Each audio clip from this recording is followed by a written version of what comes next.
Hey everyone, welcome to this episode of Kart Crazy. Well, I must be crazy because that says E-Z-GO on it and not Club Car. Did I make a big mistake? Or is this my best idea yet? Come along for the ride. Let's get started. Alright, so an E-Z-GO, not what I'm used to at all. This is kind of the, how do you say it nicely? The Geo Metro of the, maybe not quite that bad. The Toyota Tercel of the golf cart world. Don't know a lot about E-Z-GO. In fact, pretty much nothing other than the basics are still the same. This cart, from the best I can tell from the serial number, I believe it's a 2001. I have no idea if it's a 36 volt or a 48 volt. I'm thinking 36 volt. I see the controllers underneath the cover. This is way different than what I'm used to with the Club Car. Club Cars I like so much because it's aluminum and plastic, and neither one of those rust. And you'll see right out of the gate in the battery compartment we got issues with rust. And that's because these batteries leak, the traditional lead acids leak, and cause all kinds of problems. So I'll be rebuilding this frame right out of the gate. Our forward and reverse is way different. I'm not sure what's under there other than the controller. If it's a Curtis controller, I gotta find out if it's 36 or 48 volt. I do have the seat for it. It's in the back of the truck. It does have a back seat, which has definitely seen better days. I don't even know if it opens. Oh yeah, it does. That would need a lot of rebuilding, which not a big deal. The framework is there, and it looks like a little heavier gauge steel than what they use on the seats now. So with some cleanup and some prep work, that might actually be really good.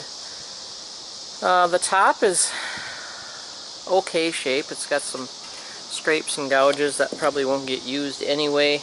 I've already done some research and found they make a really cool body kit for these.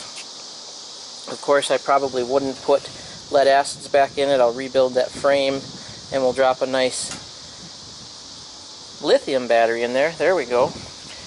But it's pretty bad. I'm not gonna lie. I mean, it's got rust, it's got faded, it's got bent, kind of a little bit of everything, which is probably perfect for me because these last couple I've done haven't been much of a challenge. So this is definitely a challenge. The basics are the same. Obviously the pedals, the steering wheel, a lot of the controller stuff is probably real similar. The suspension is just ridiculous. They've got some leaf spring that comes from the back forward, upside down. I don't know what they're thinking there, but it looks like they make a complete changeover front end, which would be coilovers with A-arms. Ooh, it's got a clevis. That could be handy for something. Probably not. But anyway, just wanted to give you all kind of a first look at it. It's going to go into the storage unit here for a little while until I can make some room at home and figure out exactly what I'm working with as far as, you know, 36, 48 volt. I actually have no idea. But I did find the VIN tag and I kind of decoded that. Best I can tell, the F101 would be a 2001. I believe it to be a TXT, E-Z-GO TXT.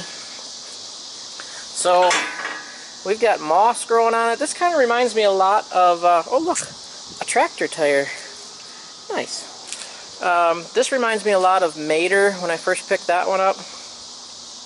Except Mater, I knew everything about Club Car, so I wasn't worried. I knew my investment was a good choice. This one, to be determined. So thanks for watching this episode. We'll keep you posted on what's going on with this guy, and should be seeing some new episodes on this one real soon.